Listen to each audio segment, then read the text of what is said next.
न गीता की गीत, न कुरान की सीख, न बाइबल की माफ़ी, न सीखों की साखी, तो पढ़ना क्या है।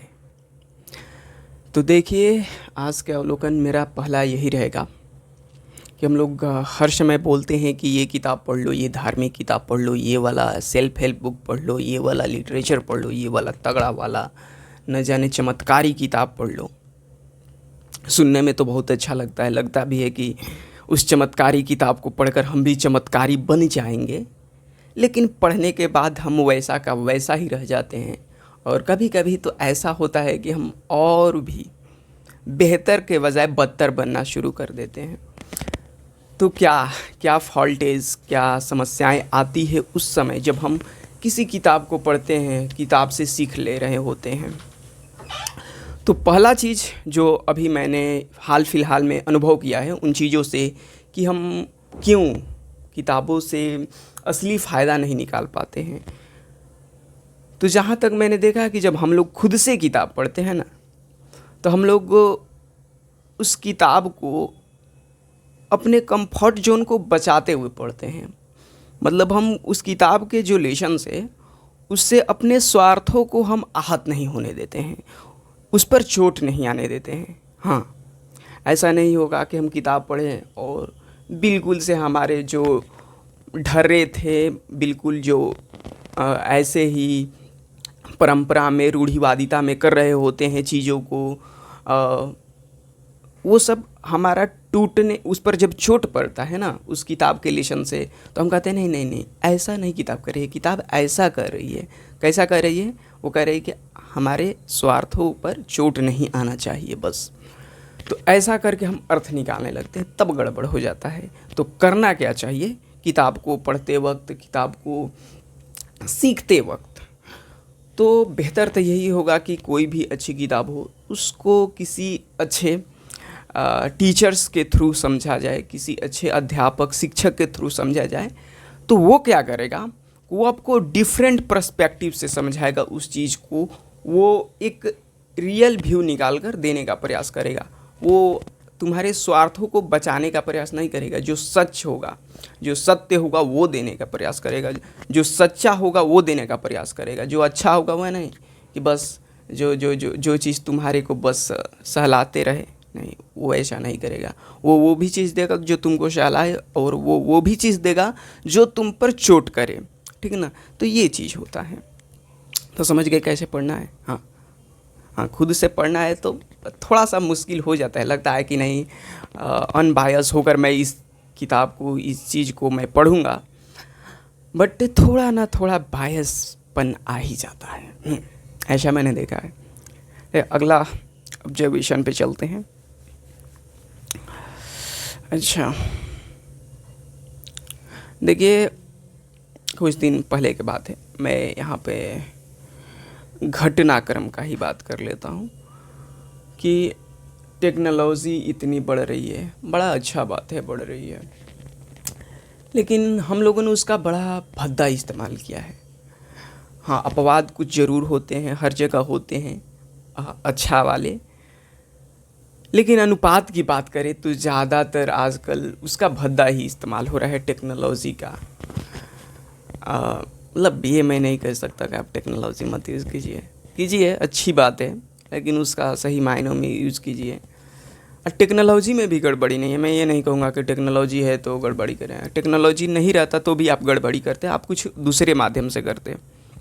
मैंने देखा, अभी कुछ दिन पहले की बात है, हम कहाँ गए थे, कॉलेज से आ रहे थे, तो बारिश हो रही थी। बारिश में हम थे, मेरा दोस्त था और दो मित्र, मतलब क्लास की लड़कियाँ ही थी। तो मतलब 4 जन थे, 2 लड़के, दो लड़कियाँ, नहीं 3 लड़कियाँ थी। तो हम लोग आ रहे थे, तो कहा कि चला भाई आज बारिश हो रहा है, बारिश में भीगते हुए चलते हैं। तो हम लोगों ने एकदम भीगा, एकदम मस्ती किया, अच्छा लगा, ठीक।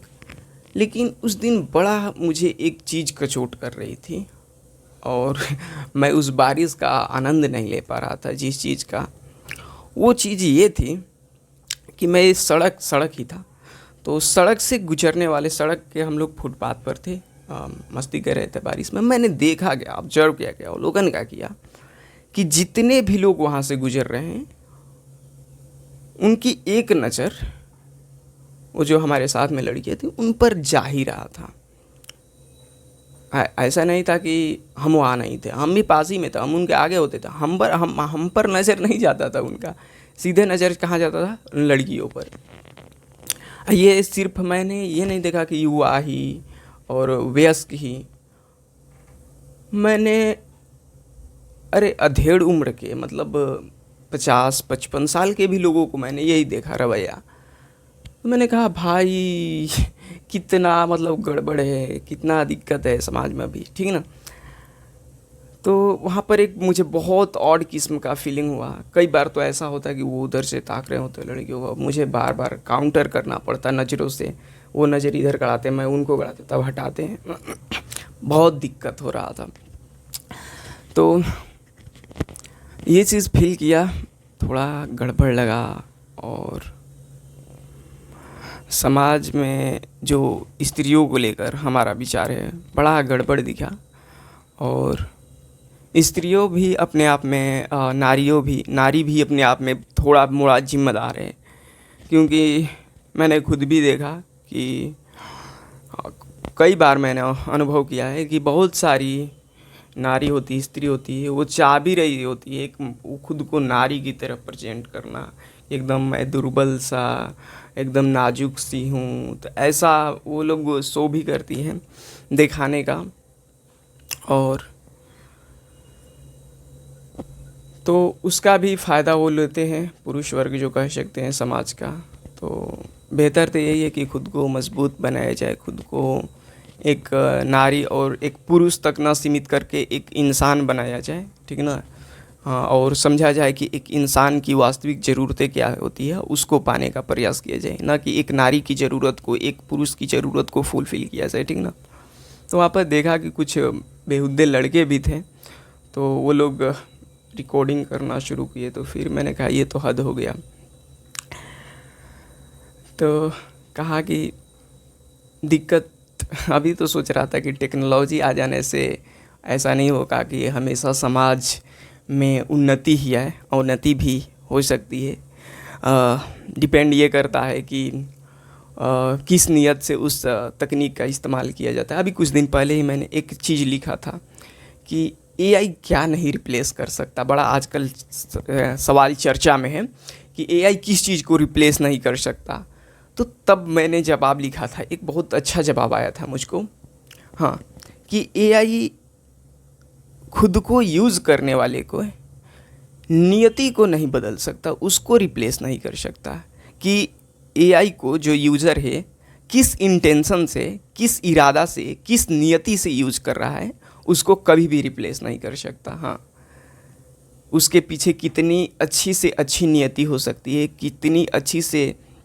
कितनी बुरी से बुरी उद्देश्य हो सकता है उसको यूज़ करने के पीछे, इसको एआई कभी रिप्लेस नहीं कर सकता। तो एक इकलौता चीज़ मुझे ये दिखा। तो गड़बड़ी है, देखते हैं कब तक सुधरता है। बस आवाज़ देते रहना है थोड़ा सा, और दे भी रहा हूँ, बहुत सारे लोग भी दे रहे हैं मेरे साथ साथ। अच्छा लगता है, बढ़िया लगता है। ठीक, आगे चलते हैं।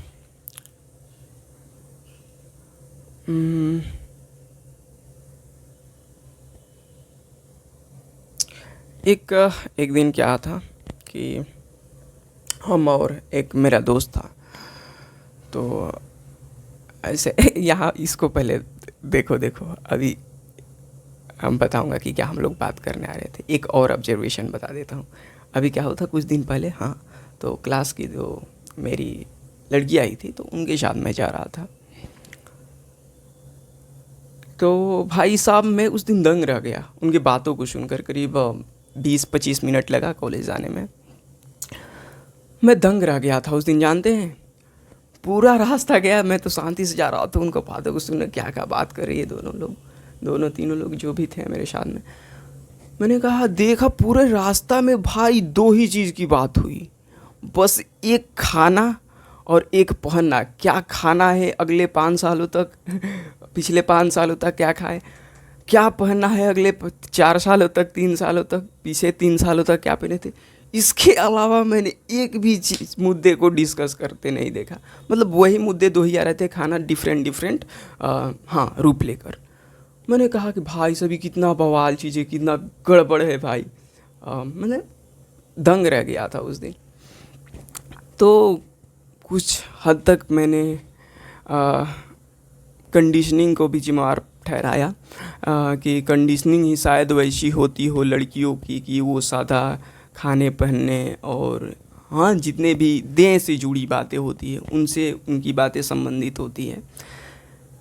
लेकिन कुछ हद तक मैंने वो जिम्मेवार ठहराया चुनाव को भी। हाँ, चॉइसेस बढ़िया है, कंडीशनिंग आपको मिला है कि आप हमेशा से वैसे ही परिवेश में रही हो कि जहाँ पर खाने पीने और पहनने के अलावा कुछ बात ना होती हो।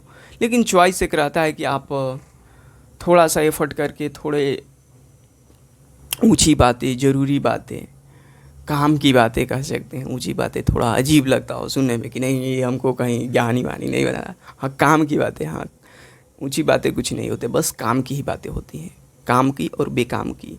जो काम की बातें हो गई, काम की बातें मिल गई, हमारे उपयोग में आ गई, उसको बोल दो ऊंची बातें, और जो काम में नहीं है बोल दो अधम बातें हैं, छोटी बातें हैं। तो बस यही होता है। तो मतलब एक चॉइस भी होता है कि हम कर सकते थे, अब फिर उस चॉइस को भी अगर इनकार कर दिया जाए तो बहुत गड़बड़ बात है, ठीक है ना। और दिखता है कभी कभी एक बड़ा डायलॉग मेरा फेमस है कि आपको बुद्ध मिले थे लेकिन आपने उनके साथ चाट समोसा खाने चले गए, आपने उनके साथ क्या पार्टी मनाने चले गए और कहेंगे कि हम बुद्ध के साथ घूम के आए हैं, हम बुद्ध के साथ समय बिता कर आए हैं। क्या बिताया समय आपने? कहा कि रामधारी सिंह दिनकर हमारे, रामधारी सिंह बिल्डर एक हाँ करके मीम अभी चल रहा है, रामधारी सिंह बिल्डर हमारे घर पे मकान बनाने आए थे। अरे क्या रामधारी सिंह दिनकर टाइप के आदमी को तुम घर पे बुलाकर मकान बनवाओ? मतलब क्या उसके भाई, उससे बेहतर उसका जो उच्चतम संभावना हो सकता था बनने का, तुम उससे वो लेने के बजाय तुम अपने कंफर्ट जोन को, अपने हाँ स्वार्थों को सुरक्षा देने के लिए उसके निचले से निचले स्तर तक, निचले से निचले मतलब जो तुम्हारे स्वार्थों को हानि ना पहुंचाए उससे हाथ मिलाया। जबकि बहुत संभावना थी कि उसके उछले स्तर से हाथ मिलाते तो आपको भी बहुत ऊंचाइयों पर ले जाता। हाँ, वही काम की बातें बताता। तो ये चीज़ देखा कि दो लड़कियों की बातें कॉमनली देखा जाए तो मैंने ज़्यादातर यही अनुभव किया है, और वो दोनों की नहीं, बहुत जगहों पर भी मैंने जहाँ औरतों की बात देखा है, लड़कियों की बात देखा है, ऐसा ही होता है। तो लेकिन हम दोनों जो थे, हम और मोनू थे, तो एक दिन ऐसे हम भी नहीं होते कि सादा ऐसा ही बात कर रहे थे, अचानक एक बात आया कि देखिए कि लोग इधर नॉन वेज बिक रहा है, तो बोले कि उसी पर बात एक छिड़ा कि मैंने पूछ दिया कि कैसा होता अगर, कैसा होता नहीं कि छोड़ना कि मुश्किल है कि नहीं, ऐसा ही करके मैंने कुछ उससे पूछा अपने दोस्त से कि हाँ नॉनवेज छोड़ना मुश्किल है, अच्छा है कि नहीं, ऐसा ही करके।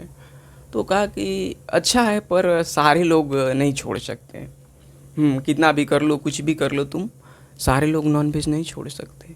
मैंने कहा सारे लोग को छोड़ा भी कौन रहा है? हाँ, यहाँ तक कि बुद्ध भी खुद मान लिए थे कि मैं सारे समाज को 100% एकदम साफ नहीं कर सकता, पूरा एकदम सच्चा नहीं बना सकता, एकदम अच्छा नहीं बना सकता, हाँ सत्य के करीब नहीं ला सकता।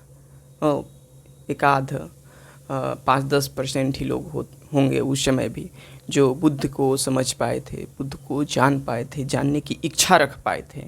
हाँ, लोग तो इच्छा भी नहीं रखते हैं।